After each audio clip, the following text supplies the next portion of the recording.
સુરેન્દ્રનગરથી હાલ સમાચાર પ્રાપ્ત થઈ રહ્યા છે। સુરેન્દ્રનગરના ધાંગધ્રા અને સાયલા તાલુકામાં હાલ વરસાદનું આગમન થયું છે।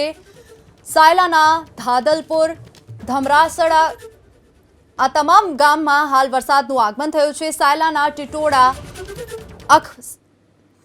ટીટોડામાં પણ વરસાદનું આગમન થયું છે। સંવાદદાતા જિગ્નેશ પંડ્યા આપણી સાથે ફોન લાઈન પર જોડાઈ ગયા છે। જિગ્નેશ, અત્યારે સુરેન્દ્રનગરના કયા કયા વિસ્તારોમાં હાલ વરસાદનું આગમન થયું છે?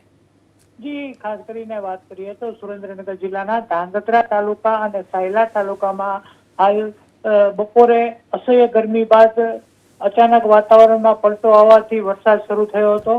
સુરેન્દ્રનગર જિલ્લાના ધાંગધ્રા અને સાયલા તાલુકાના ગ્રામ્ય વિસ્તારોમાં પણ ધીમી ધારે વરસાદ વરસી રહ્યો છે અને ક્યાંક ને ક્યાંક આ વરસાદના કારણે ખેડૂતોમાં ખુશીની લાગણી જોવા મળી રહી છે। 3-4 દિવસથી અસહ્ય ગરમી પડી રહી હતી અને અચાનક જ વાતાવરણમાં પલટો આવતા ધીમી ધારે વરસાદ આવવાથી વાતાવરણમાં ઠંડક પ્રસરી છે અને ખેડૂતોમાં ખુશી જોવા મળી રહી છે।